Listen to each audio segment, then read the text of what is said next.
Bonjour à toutes et à tous. Vous écoutez un nouvel épisode de Quoi de neuf en histoire, un podcast d'entretien consacré aux livres récents en histoire. Je suis Rassan Moubarak et je vous remercie de nous suivre sur nos différents médias. Abonnez-vous, notez les épisodes sur les plateformes d'écoute et puis laissez-moi vos commentaires. Pour aujourd'hui, j'ai le grand plaisir de recevoir Benjamin Badier qui publie Mohamed V, dernier sultan et premier roi du Maroc aux éditions Perrin. Bonjour Benjamin. Bonjour. Vous êtes agrégé d'histoire et docteur de l'université Paris 1 Panthéon-Sorbonne. Actuellement, vous êtes enseignant à l'université de Bretagne Sud à Lorient.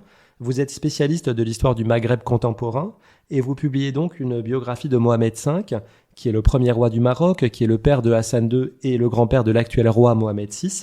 C'est sous son règne que le Maroc prit son indépendance de la France. Il est donc le trait d'union entre le protectorat français et le Maroc moderne.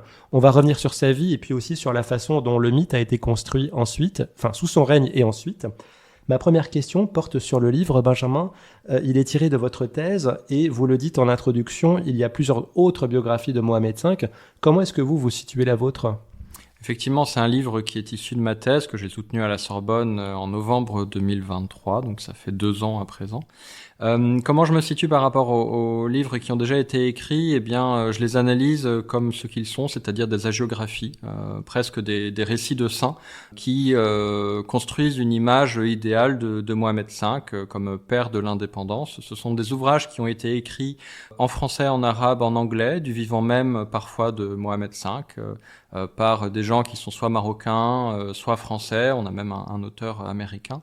Et c'est toute une veine de la littérature historique marocaine qui existe depuis les années 50 et qui vit de la répétition, c'est-à-dire qu'il n'y a jamais grand-chose de nouveau dedans, ce sont toujours les mêmes sources, toujours les mêmes idées, et ce sont des ouvrages qui sont d'une lecture pas forcément très utile quand on fait la biographie de Mohamed V, si ce n'est pour les analyser d'un point de vue mémoriel. Et sur quelles nouvelles sources, justement, vous avez pu vous appuyer ? Parce que j'imagine qu'il y a des sources officielles, mais je crois qu'elles sont pas très nombreuses et j'imagine pas forcément facilement accessibles aux chercheurs. Oui, alors ces biographies jusqu'à présent travaillaient beaucoup à partir de témoignages écrits, notamment de témoignages d'acteurs français, ce qui peut être un problème quand on fait la biographie d'un monarque marocain. Alors les sources pour traiter la vie de Mohamed V, elles posent un problème très important, qui est que en termes de quantité, ce sont les archives coloniales qui l'emportent. Ce sont elles qui parlent le plus de Mohamed V. Donc c'est un peu contradictoire avec ce que je viens de dire, au sens où comment avoir la biographie d'un acteur marocain lorsqu'une bonne partie des sources sont en français. Donc il faut essayer de faire un équilibre, utiliser les sources coloniales en les analysant, en les critiquant, en auscultant le regard qu'elles portent sur le roi, qui est un regard au moment de la crise de l'indépendance, un regard extrêmement négatif. Ce sont des rapports, ce sont également des correspondances entre le sultan et les Français. Et en fait, la bonne surprise que l'on a en étudiant ces cartons d'archives qui se comptent par centaines, c'est que on trouve de très nombreux documents qui ont été écrits par des Marocains. Des nationalistes, mais également le sultan lui-même, notamment des lettres qu'il écrit, par exemple au président de la République Auriol, mais également au résident général, donc le représentant de l'autorité française. Et puis bien sûr, il faut rééquilibrer avec des documents qui eux sont proprement marocains. Alors au Maroc, il y a des fonds d'archives qui existent, il y a les archives du Maroc, mais qui sont en grande partie des archives en fait françaises coloniales qui ont été laissées sur place, mais il y a également quelque chose qui s'appelle la direction des archives royales, qui conserve un certain nombre de documents, des lettres également, à des chefs d'État après l'indépendance. Quelques autres documents précieux qui peuvent donner un point de vue sur l'interne du palais après l'indépendance, mais globalement très peu d'archives institutionnelles, puisque les administrations, par exemple le ministère des Affaires étrangères post-indépendance, ne versent pas aux archives nationales. Donc il faut essayer de contourner, il faut essayer de hiérarchiser les sources, et parmi les sources qui ont été très utiles pour apporter un point de vue inédit sur son règne, il y a parmi les quelques écrits du sultan lui-même, alors plutôt qu'écrit, il faudrait dire en fait discours, puisque ce sont ces discours mais qui ont été ultérieurement publiés. Donc ça, c'est une source très importante, 5 volumes de discours en français et surtout en arabe après l'indépendance. Et puis il y a aussi d'autres documents sur lesquels on reviendra peut-être, qui sont des documents qui comptent pour la première partie du règne et qui sont des documents en arabe qui représentent une autre façon d'écrire l'histoire ou d'écrire des sources avec des chroniques, des témoignages internes à la dynastie, des poèmes également écrits par des courtisans. On va commencer peut-être par planter un peu le décor pour faire comprendre à nos auditrices et nos auditeurs dans quel contexte Mohamed V évolue. Alors on va l'appeler Mohamed V parce que c'est plus simple, mais en tout cas la désignation sous laquelle il devient connu essentiellement quand il est roi, même si c'est un titre qu'il avait précédemment. Avant, quand il était sultan, il était plutôt connu comme Mohamed Ben Youssef, puisque c'est le fils de Youssef. Et donc il est l'héritier d'une dynastie alaouite, chérifienne. Le Maghreb a été colonisé par les Arabes au 7e, 8e siècle. Après quelques empires musulmans, ce sont les grands empires berbères, donc la population autochtone qui a régné jusqu'au 15e siècle. Et puis c'est à partir du 16e siècle que les dynasties arabes chérifiennes reprennent le pouvoir. Et Mohamed V est directement issu de la dynastie alaouite qui se réclame donc de Ali, le cousin et gendre du prophète. Comment est-ce que ces dynasties, en tout cas vers la fin au 19e siècle, comment est-ce qu'elles sont organisées? Et peut-être pour faire le parallèle avec quelque chose qu'on connaît, la monarchie française, quelles sont les principales différences? Alors la principale différence, c'est qu'il n'y a pas d'ordre de succession, il n'y a pas de règle de succession au sein de la dynastie. La dynastie règne sur l'empire chérifien en tant que dynastie. Il y a en son sein un sultan. À la fin du 19e siècle, par exemple, le grand sultan, c'est Moulay Hassan, autrement dit Hassan Ier. Donc c'est la dynastie qui règne et à chaque succession, il y a une incertitude sur qui peut être l'héritier du trône. Il n'y a pas de primogéniture masculine, par exemple. Ce qui fait qu'il y a parfois des luttes pour la succession et que celui qui l'emporte est toujours celui qui a les faveurs politiques ou militaires de ceux qui comptent au sein de l'empire chérifien, notamment un certain nombre d'élites à la fois religieuses ou des élites des caïds, par exemple des chefs de tribu ou des pachas, des gouverneurs de ville. Il s'agit également d'une monarchie que j'appelle négociée, au sens où le pouvoir n'est pas du tout absolu, il doit être sans cesse renégocié avec ses élites, et ces élites doivent témoigner de leur allégeance au trône de façon répétée, plusieurs fois par an parfois, au moment des grandes cérémonies religieuses, en échange de quoi le sultan reconnaît une part de l'autorité à ses élites locales. Effectivement, il y a le successeur d'un sultan, ça peut être parfois son fils, pas nécessairement le fils aîné, ça peut être le frère, l'oncle.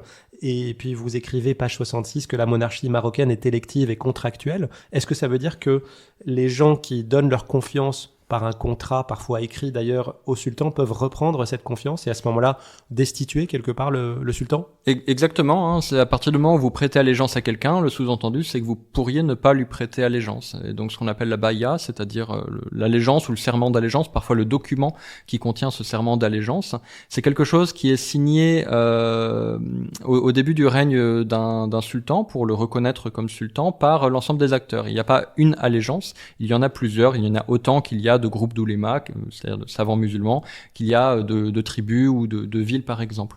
Et tout l'intérêt du règne de Mohamed V, donc Mohamed Ben Youssef avant l'indépendance pour faire simple, c'est que il a été donc choisi comme sultan, élu. Alors il faut pas imaginer une démocratie, mais il monte sur le trône en 1927. Il a été choisi par un ensemble d'acteurs qui sont à la fois des élites marocaines et les autorités coloniales.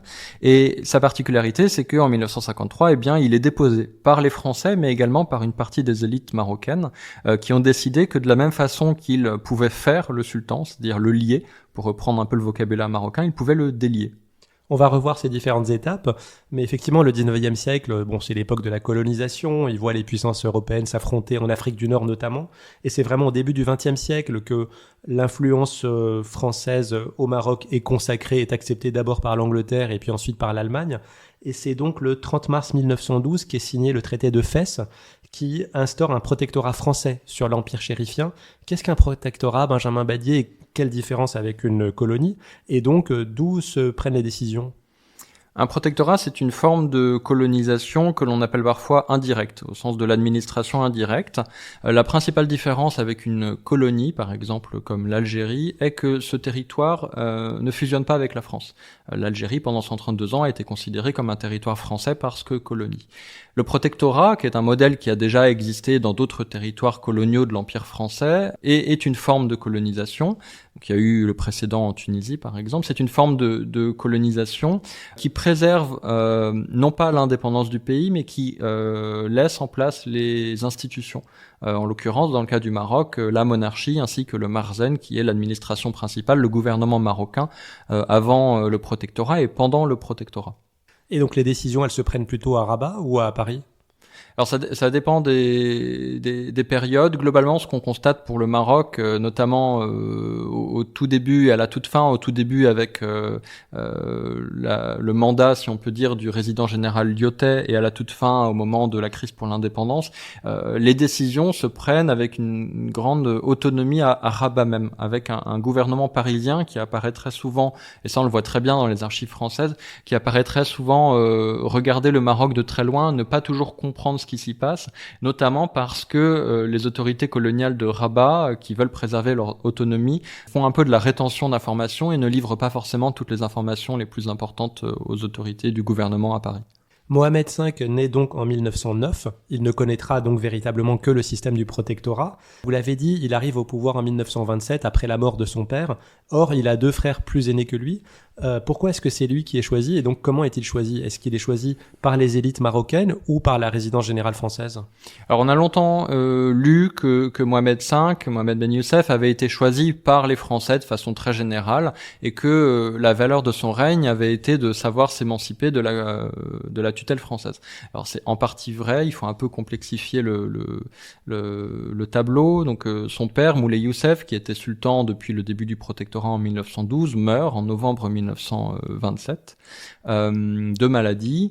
Et dès le lendemain de sa mort, son 3e fils sur 4 fils est élu, donc Mohamed Ben Youssef. Ce qui s'est passé, c'est que la mort du sultan était prévisible du côté des Français et que quelques mois auparavant, ils ont organisé sa succession en se demandant qui parmi ses fils était le meilleur candidat. Et au lieu d'imposer le sultan, ils ont joué avec une logique de succession souple. Ils se sont demandé lequel serait le meilleur. Et ils ont demandé surtout à l'entourage du sultan, au marzen, au grand vizir, au vizir, au précepteur des enfants, quel est le candidat qui apparaît le plus favorable.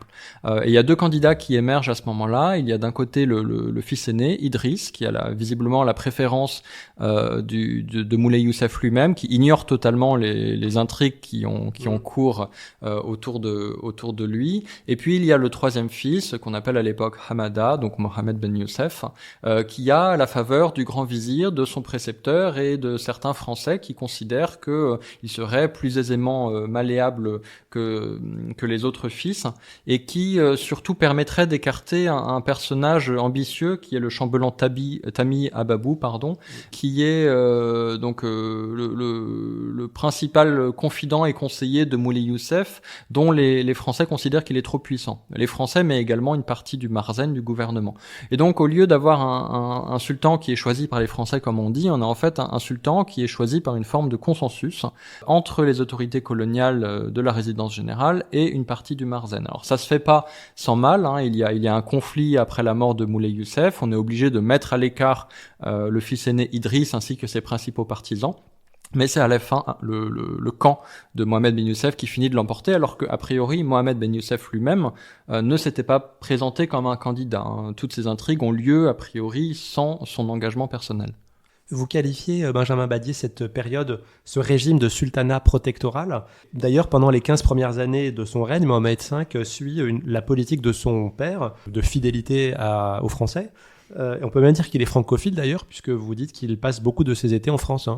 Exactement. Alors, je parle d'un sultanat protectoral pour qualifier les 30 premières années de la colonisation, donc les 15 premières années avec le règne de Moulay Youssef et les 15 suivantes avec le début du règne de son fils, pour désigner un régime particulier où la monarchie continue d'exister tout en étant sous tutelle des Français. Et j'ai rajouté l'adjectif protectoral, un peu comme on parle parfois de monarchie constitutionnelle, au sens où, pour la première fois d'une certaine façon, la monarchie est encadrée par un texte qui est le traité de protectorat et qui agit un peu comme une constitution au Maroc et qui encadre donc la monarchie. Mohamed Ben Youssef ne remet pas en cause ce cadre dans les premières années de son règne. Il règne comme son père avait régné avant lui, c'est-à-dire en étroite collaboration avec les Français.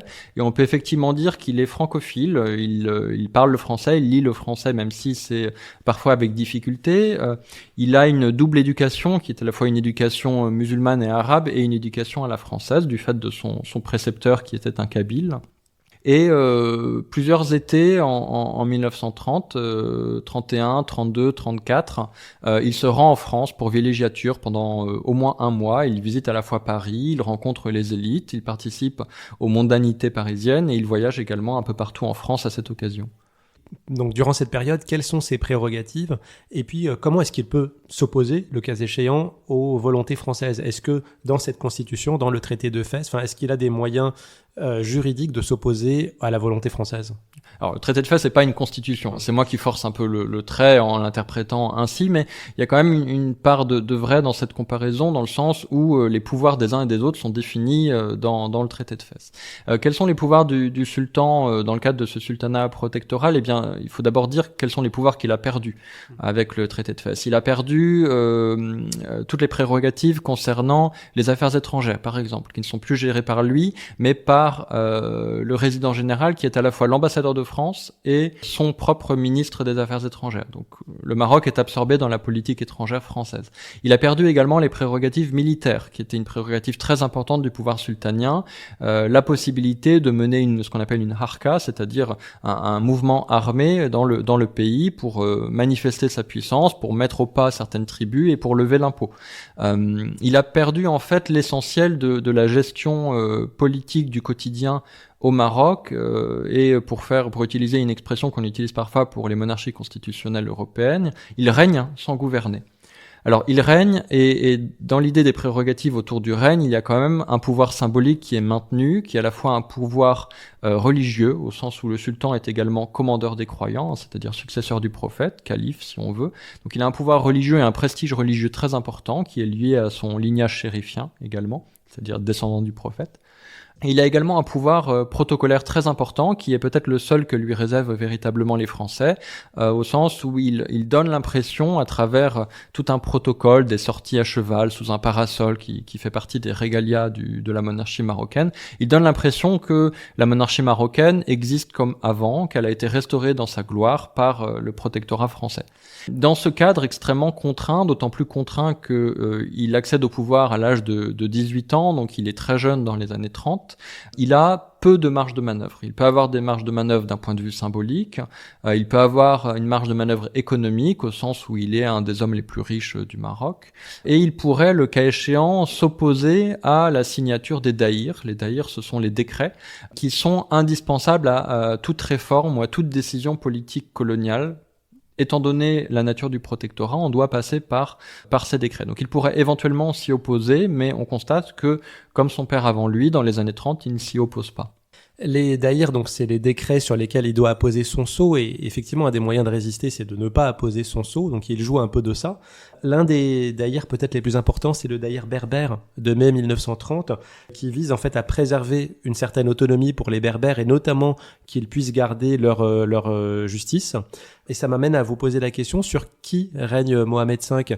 Au Maroc, il y a la communauté arabe, la communauté berbère, la communauté juive. Est-ce que tous le reconnaissent comme leur sultan? Et puis est-ce qu'il règne sur tout son territoire?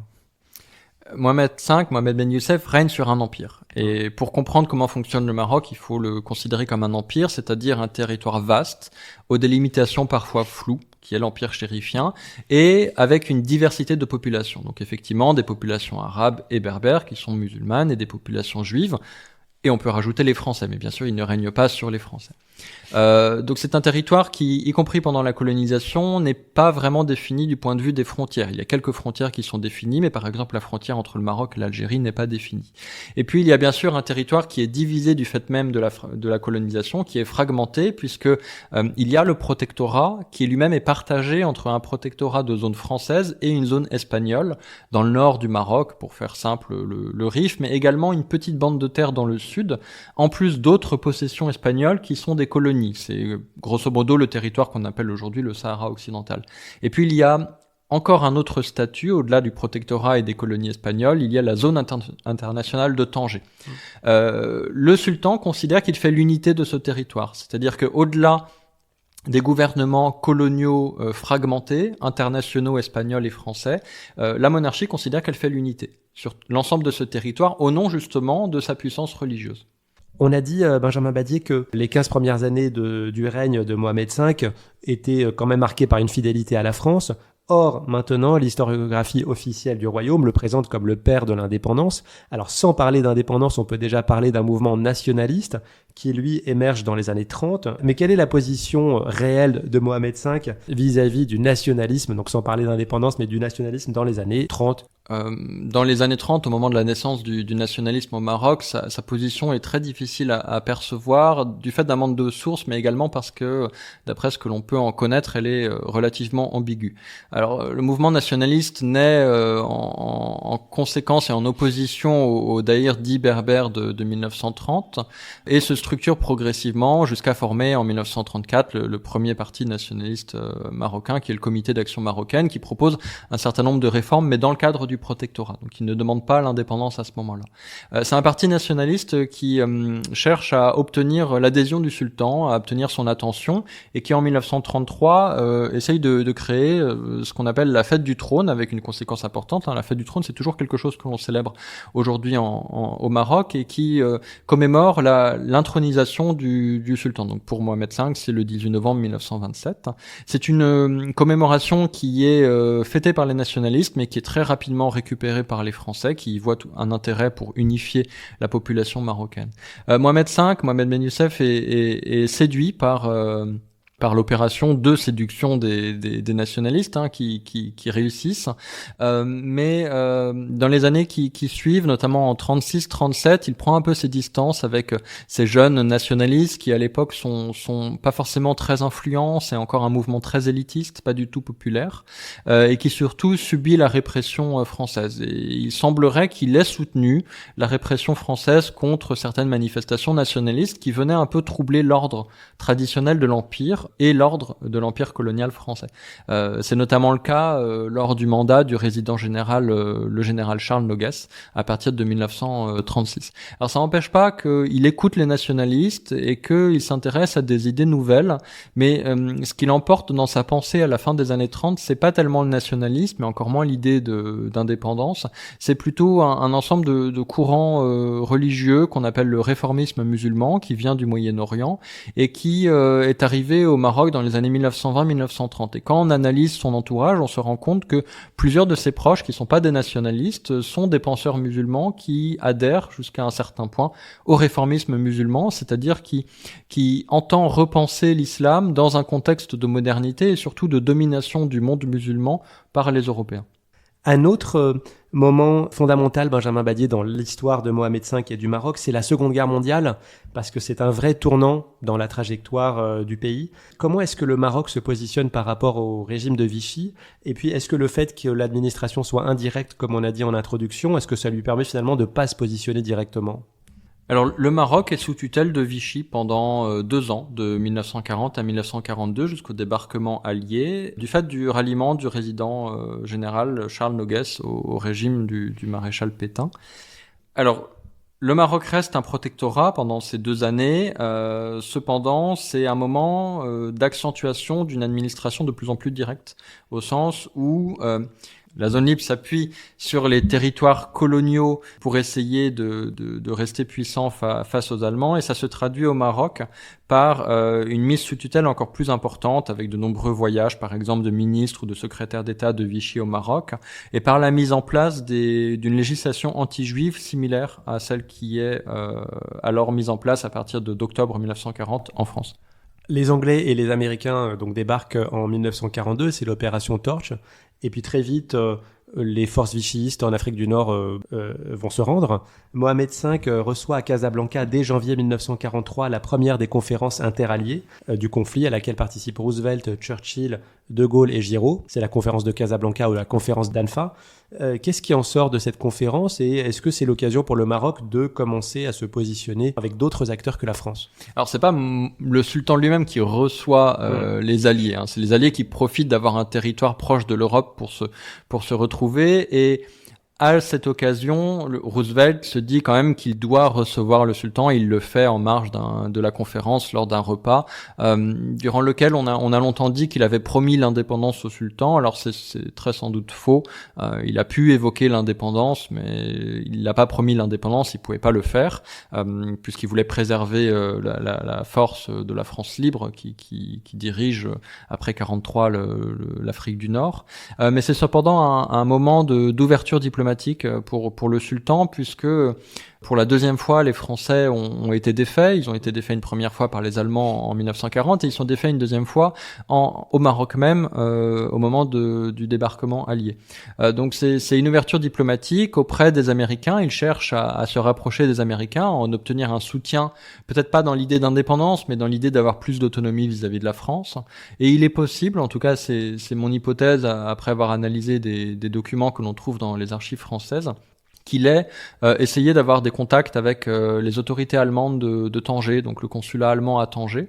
On a des traces de liens indirects entre des proches du sultan et ce consulat, dans l'idée peut-être d'avoir une autre piste, une alternative entre les Américains et les Allemands, quel que soit le futur de la guerre. Le plus intéressant, c'est pas tellement qu'il ait voulu avoir un lien avec les Allemands, un lien qui se réalise pas de toute façon, c'est sa volonté qui commence à émerger de sortir de la tutelle française. Lors de cette conférence, il y a une anecdote qui mérite d'être racontée à mon avis. Quand votre livre est sorti, vous avez égrené pas mal de fun facts, des anecdotes sur votre compte Twitter, et l'une a concerné Roosevelt et Mohamed V avec l'échange de cadeaux pendant cette conférence. Est-ce que vous pouvez nous dire de quoi il s'agit? Oui, effectivement. Alors là, c'est bien le symbole d'attente disproportionnée du sultan par rapport à ce que les Américains sont capables de lui apporter. Le sultan arrive avec un ensemble de cadeaux qui sont en or massif avec des pierres précieuses. Il y a une tiare et une dague, donc une sorte de poignard marocain, qui sont de magnifiques objets et qui sont aujourd'hui encore conservés dans le musée Roosevelt aux États-Unis. Et il reçoit en échange, au cours de ce dîner, une photographie dédicacée de Roosevelt. Donc la Deuxième Guerre mondiale, pour les Marocains, ils constatent l'affaiblissement de la France. Est-ce que c'est le moment, cette fin de Deuxième Guerre mondiale, où le mouvement nationaliste qui est né dans les années 30 cristallise en mouvement d'indépendance? Oui, le mouvement nationaliste, il a été mis entre parenthèses pendant la guerre, à la suite des répressions de la fin des années 30, de l'exil de ses principaux meneurs comme Alal al-Fassi, Ahmed Balafredj ou Mohamed Hassan Ouazani. Il renaît un peu de ses cendres à partir de décembre 43, lorsqu'est créé le parti de l'Istiklal, c'est-à-dire le parti de l'indépendance, qui remet en janvier 44, et c'est aujourd'hui une date importante dans la mémoire collective marocaine, il remet le manifeste de l'indépendance, non seulement aux autorités françaises, mais également au sultan, en attendant de lui qu'il réagisse. Et le sultan réagit comme les nationalistes le voulaient, c'est-à-dire non pas en proclamant l'indépendance, loin de là, mais au moins en soutenant ce manifeste et en exigeant des Français des réformes importantes du protectorat. Alors c'est à ce moment-là également qu'à la suite de manifestations qui sont réprimées, que commencent dans les grandes villes du Maroc les principales violences de la décolonisation. Donc on a une séquence importante de décolonisation marocaine qui commence en 44 et qui se termine après 1956 et qui est marquée par une violence beaucoup plus importante qu'on ne s'en souvient en France, notamment du fait de la répression qui fait plusieurs dizaines de morts à ce moment-là, dès janvier 44 au Maroc. Et comment vous expliquez alors la conversion, en tout cas, ou l'endossement par Mohamed V de ces revendications qui sont indépendantistes? Alors, c'est ce que j'appelle le pari de l'indépendance dans mon livre. Mohamed V fait véritablement un pari. Il ne sait pas nous on sait quand le Maroc est devenu indépendant, mais à l'époque on n'en a aucune idée, bien entendu. Donc il fait le pari que l'avenir du Maroc ne peut être que indépendant et donc ne doit sortir de la tutelle coloniale française.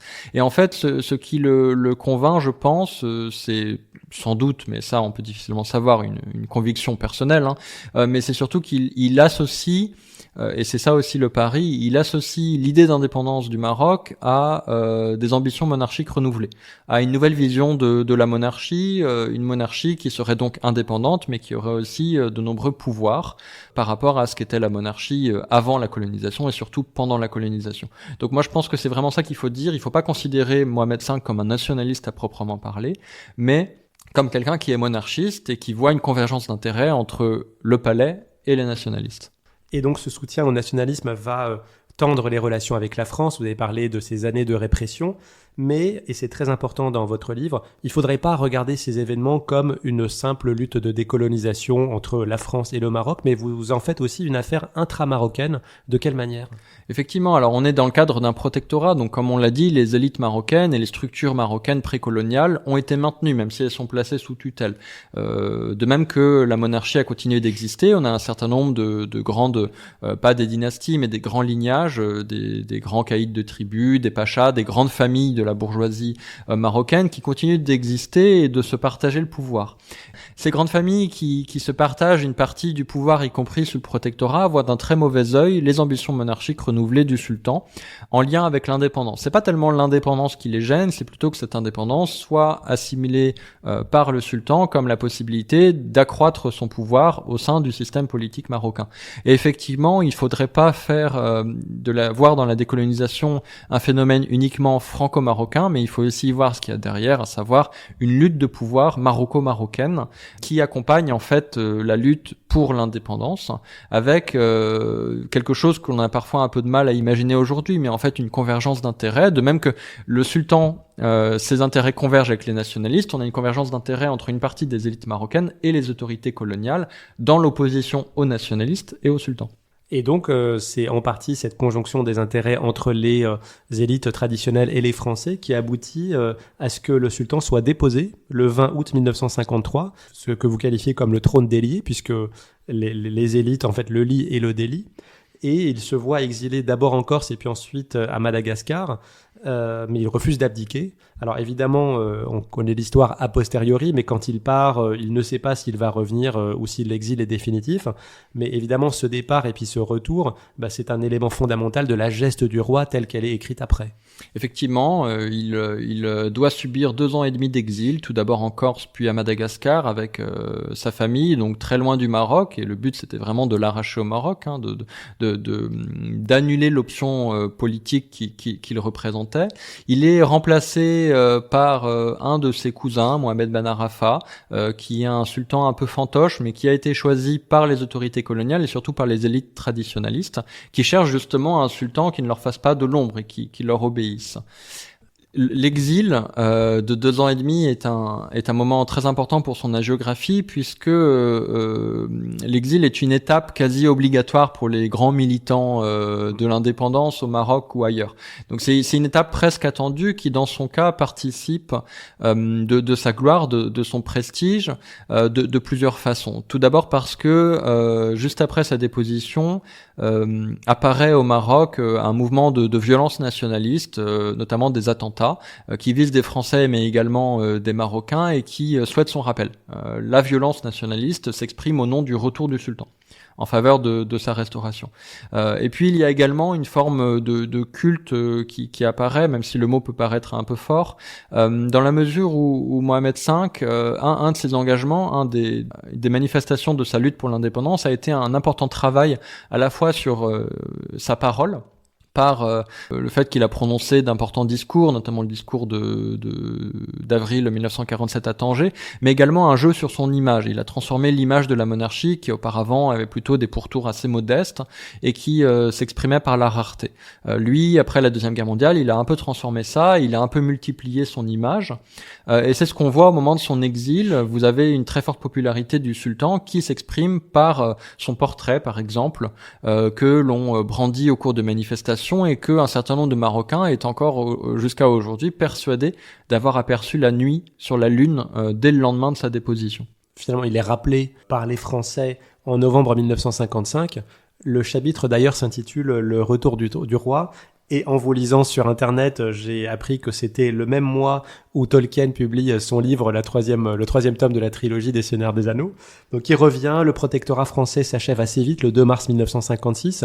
L'Espagne va mettre fin au sien le 7 avril, parce que l'Espagne avait les 2 bandes au nord et au sud du pays. Sur le plan diplomatique, militaire, etc., que deviennent les relations avec la France ? Parce qu'elles sont pas vraiment coupées.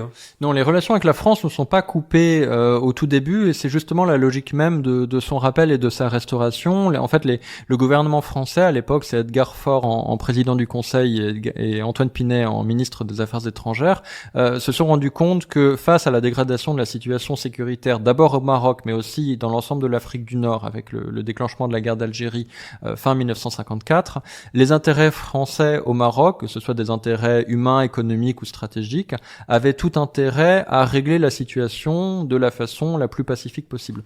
Et ce qui leur apparaît, c'est que leur meilleur allié, dans le cadre d'un Maroc où les élites traditionnalistes sont désormais discréditées par la violence et par l'absence de maintien de l'ordre, et que le rappel du sultan leur apparaît comme le meilleur intérêt pour eux.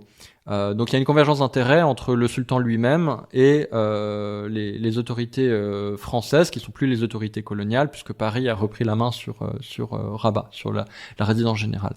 Donc ce qui fait qu'on a, selon le mot très étrange de l'époque, ce que l'on appelle une indépendance dans l'interdépendance. Donc on accorde l'indépendance au Maroc tout en maintenant des liens très très forts. Et de fait, dans les premières années de l'indépendance, on le voit, vous avez des liens économiques qui sont maintenus, vous avez des conseils administratifs qui sont maintenus, vous avez de nombreux fonctionnaires français qui sont maintenus dans les ministères marocains par exemple, vous avez un soutien à l'armée marocaine, les forces armées royales qui sont constituées en 1956 à partir des contingents marocains de l'armée française mais également de l'armée espagnole.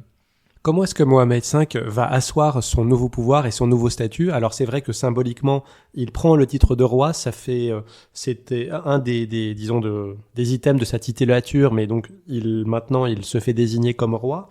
Il a aussi des tensions avec l'Istiqlal, qui est donc le mouvement nationaliste indépendantiste, qui verrait lui plutôt l'instauration d'une monarchie constitutionnelle qui priverait le roi de certaines de ses prérogatives, et lui va plutôt chercher à renforcer son pouvoir, et notamment en prenant un tournant autoritaire qui est peut-être moins connu aujourd'hui. Effectivement, après l'indépendance, puisque les Français ne s'opposent plus au sultan, la lutte pour le pouvoir ne passe plus entre, d'un côté, les nationalistes et le palais, et les Français et les élites traditionnalistes de l'autre. Elle passe entre les deux acteurs qui sont finalement vainqueurs, le palais et les nationalistes. Et dès le départ, dès le premier gouvernement marocain qui est constitué en décembre 55, avant même l'indépendance, on a une lutte pour le pouvoir en ce que le sultan ne nomme quasiment aucun ministre de l'Istiqlal. En tout cas, l'Istiqlal est largement minoritaire par rapport à ceux qu'on appelle les indépendants, donc ceux qui sont en fait des soutiens de la monarchie. Et donc vous avez, pendant les premières années de l'indépendance, une lutte très importante pour le pouvoir qui, à mon sens, façonne les institutions marocaines, puisque, par exemple, on a une démocratisation à reculons, la monarchie refusant une constitution et des élections à l'échelle nationale, donc législatives, donc une assemblée constituante, tant que son autorité sur le nouveau régime politique n'est pas établie. Donc vous avez un certain nombre de stratégies qui visent à interdire des partis, à en favoriser d'autres, et progressivement la principale stratégie, celle qui s'impose à partir de 1960, est celle d'un tournant autoritaire contre les principaux opposants. Alors à l'époque, c'est plus les nationalistes dans leur ensemble, c'est la gauche nationaliste, celle qui est menée notamment par Mehdi Ben Barka, qui la conclusion de ce mouvement général, c'est l'assassinat de Ben Barka en 1965, au début du règne de Hassan II. Donc on a un tournant autoritaire, militaire, policier, juridique également, qui fait qu'à partir de 1960, les principaux opposants sont contraints de renoncer au pouvoir en fait et de ne plus être au gouvernement. Et ce tournant autoritaire se manifeste également par le fait qu'en mai 1960, juste avant les toutes premières élections qui sont des élections locales et non pas des élections nationales, Mohamed V s'arroge la direction du gouvernement. C'est-à-dire qu'il renvoie son gouvernement qui était un gouvernement de gauche et il décide de devenir lui-même président du Conseil et de nommer comme vice-président du Conseil son fils aîné, Moulay Hassan, qui est alors en train de monter en puissance en tant que prince héritier. Il a déjà en main, par exemple, l'armée marocaine. Oui, parce que le futur Hassan II n'a que 20 ans d'écart avec son père, et donc vous montrez que très tôt, il est préparé à prendre le pouvoir, et Mohamed V fait le ménage, vous l'avez dit, autour de lui, mais y compris dans la succession, puisqu'il instaure la primogéniture masculine, et donc il favorise sa branche familiale à lui, et il faut voir plutôt Hassan II et Mohamed V comme peut-être un couple un peu au pouvoir, non? Oui, effectivement. Après 1956, c'est très clair, et ça se renforce au fil des ans. Moulay Hassan est nommé officiellement prince héritier en 1957, le même été où Mohamed V déclare que le titre de roi est désormais le seul titre par lequel il doit être connu, donc qui renvoie le titre de sultan. Cette nomination comme prince héritier, c'est quelque chose qu'il voulait depuis les années 30, mais auquel les Français se sont toujours opposés, et qui donc institue une primogéniture masculine stricte qui ne sera sanctifiée dans une constitution qu'après la mort de Mohamed V. Donc c'est-à-dire que le premier à avoir bénéficié de cette règle de succession, en fait, c'est Mohamed VI en 1999. Et donc on a fait un couple au pouvoir qu'on pourrait opposer dans le sens où Moulay Hassan apparaît comme beaucoup plus dur que son père, mais en fait quand on regarde dans les détails, ils sont complémentaires au sens où les bases œuvres reviennent à Moulay Hassan, et dès qu'en fait il faut prôner la réconciliation nationale ou pardonner, c'est l'œuvre de Mohamed V. Alors, dans ce pays nouvellement indépendant, le Maroc se pose aussi la question des frontières. Aujourd'hui, on est très focalisé sur le Sahara occidental, disputé entre le Maroc et l'Algérie, mais à l'époque, la question principale, c'est de s'étendre plutôt vers le sud, vers la Mauritanie. Effectivement, au moment où le Maroc accède à l'indépendance, une grande partie de ses frontières n'est pas fixée, notamment avec l'Algérie, ce qui donne en 1963 une première guerre entre les deux pays, la guerre des Sables. Et les nationalistes marocains portent leur regard vers ce qu'ils appellent le Grand Maroc, qui en fait est censé représenter l'apogée territoriale de la dynastie alaouite au XVIIe, XVIIIe siècle, un Grand Maroc qui englobe ce qui est aujourd'hui le Sahara occidental, mais également la Mauritanie jusqu'au Sénégal, ainsi que le nord du Mali, donc un territoire véritablement immense. Alors contrairement à la situation actuelle où depuis 1975 environ, les revendications portent surtout sur le Sahara occidental depuis le moment où l'Espagne a entamé la décolonisation de ce territoire. À partir de 1958, les efforts de la monarchie de Mohamed V se portent principalement sur la Mauritanie, qui est alors un territoire français de l'Afrique occidentale française, mais en cours de décolonisation. Et donc une grande partie des efforts diplomatiques du Maroc à cette époque visent à reconnaître la marocanité de la Mauritanie. Et c'est le cas jusqu'en 1969, au moment de la normalisation des relations diplomatiques entre le Maroc et la Mauritanie. Donc vous avez de grands efforts à la fois au Moyen-Orient, mais également auprès de l'ONU pour obtenir le rattachement de la Mauritanie au Maroc, ce qui en 1960 est en fait un échec patent de la part du Maroc. Le Maroc va aussi chercher à se rapprocher des États-Unis, qui vont pas forcément toujours donner suite, peut-être aussi pour ne pas vexer la France. Et puis ensuite, il va essayer de se rapprocher des mouvements socialistes, des mouvements révolutionnaires panafricains, de l'Union soviétique.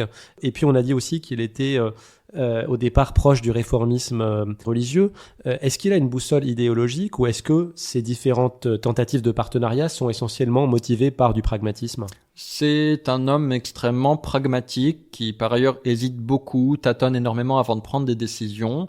D'un point de vue personnel, moi je pense qu'il est plutôt porté vers le camp occidental, vers la France plus les États-Unis. Mais par la force des choses, du fait des prétentions, des revendications marocaines, il est obligé à partir de 1958 d'aller voir du côté du Moyen-Orient, du côté de l'Égypte de Nasser notamment, et à partir de 1960 de se rapprocher des mouvements panafricanistes, et ce qui montre bien un peu le tournant et tout le chemin parcouru, c'est que en janvier 1961, juste avant sa mort, il accueille à Casablanca la conférence de Casablanca, qui est un regroupement des pays qui portent la voie la plus radicale du panafricanisme, associé au socialisme, à une critique très dure du camp occidental, et également de ce qui est perçu comme le néocolonialisme, donc la guerre d'Algérie, mais également la présence des Occidentaux dans le Congo nouvellement indépendant.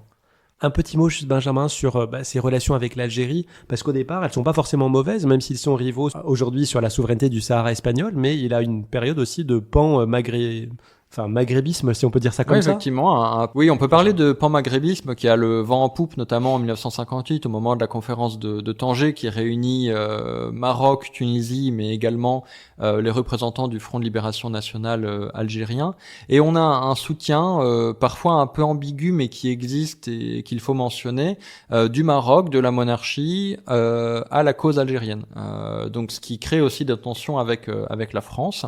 On a un soutien qui peut se manifester dans l'hébergement au Maroc de camps, y compris de camps de formation du FLN, par le fait que le gouvernement marocain ferme les yeux sur les trafics d'armes et sur les livraisons d'armes et de ravitaillement qui passent par le territoire marocain vers l'Algérie en faveur du FLN, et puis par un soutien diplomatique plus général qui se manifeste en 1958 encore une fois, par exemple après le bombardement par l'armée française du village de Sakiet Sidi Youssef en Tunisie, donc un soutien à la Tunisie et au FLN, un soutien à la proclamation du gouvernement provisoire de la République algérienne toujours en 1958, et puis un soutien aussi accru en 1960, par exemple en décembre 1960 au moment de la répression des manifestations pro-FLN à Alger.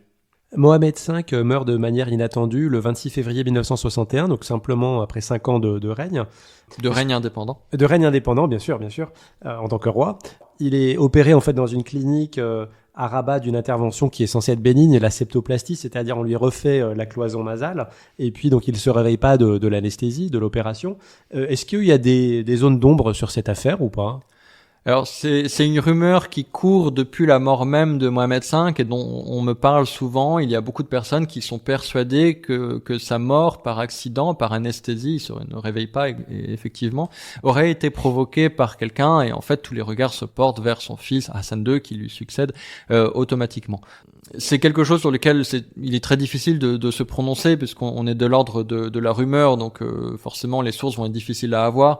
Personnellement, ça me semble extrêmement improbable parce que ça aurait impliqué un nombre de complicités vraiment très important et puis surtout improbable d'un point de vue politique parce que même si Hassan II est effectivement pressé de régner et on l'a dit, ils n'ont que 20 ans d'écart, donc puisque Mohamed V meurt à l'âge de 51 ans, il aurait pu attendre encore longtemps.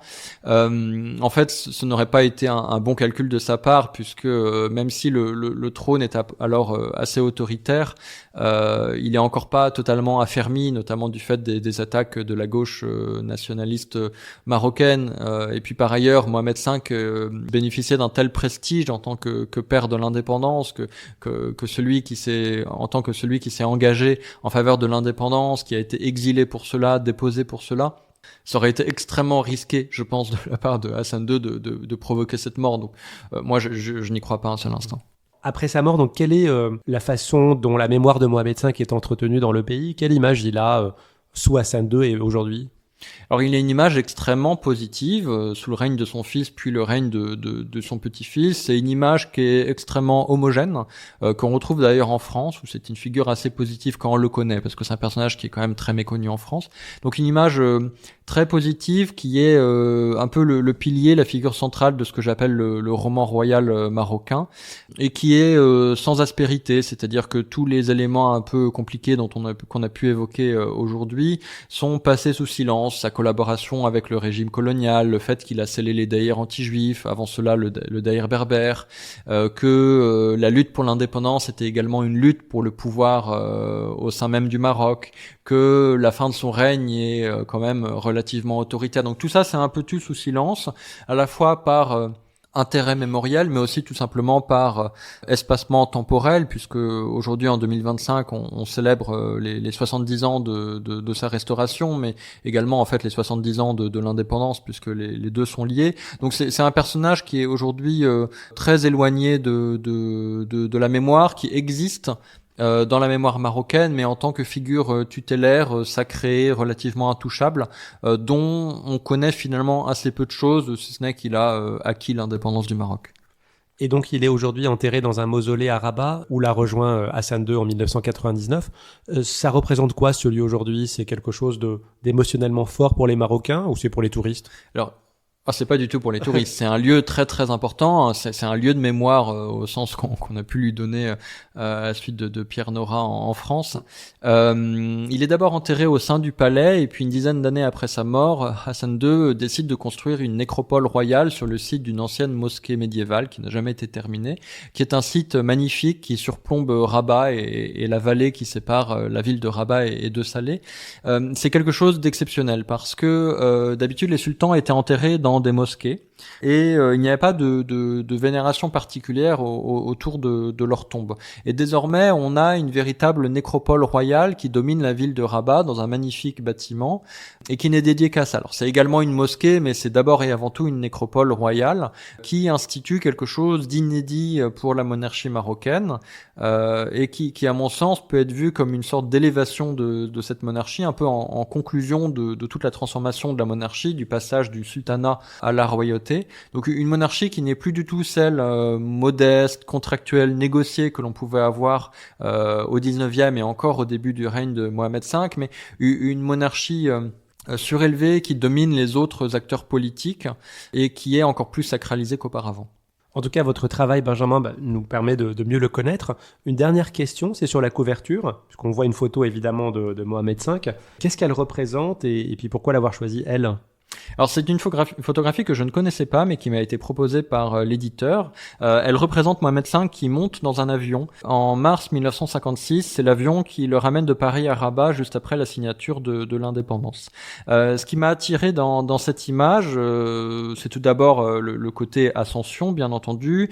Ensuite je voulais absolument une image qui représente le sultan et le roi tel qu'on s'en souvient aujourd'hui au Maroc, c'est-à-dire dans ce que j'appelle son uniforme de roi avec une djellaba de couleur plutôt grise et puis un chapeau particulier qu'on appelle aujourd'hui encore le chapeau Mohamed V, tellement il lui est particulier, qui lui donne une silhouette aisément reconnaissable. Mais c'est pas une silhouette qu'il a eue tout au long de son règne, c'est une silhouette qu'il a prise à partir du moment où il s'est engagé en faveur de l'indépendance et qu'il a voulu renouveler, moderniser l'image de la monarchie. Et ce qui m'a intéressé sur cette image, c'est qu'en fait, il n'est pas au premier plan de l'image. Au premier plan, on voit de dos deux personnes que l'on identifie comme des journalistes ou des photographes. Et en faisant cela, je voulais montrer que un des aspects de mon travail, c'était de mettre en perspective et un peu à distance, comme une sorte de mise en abîme, la question de l'image du sultan et de sa transformation. Donc j'ai trouvé que avoir des journalistes et des photographes au premier plan plaçait directement le lecteur comme un spectateur de cette image et de son évolution.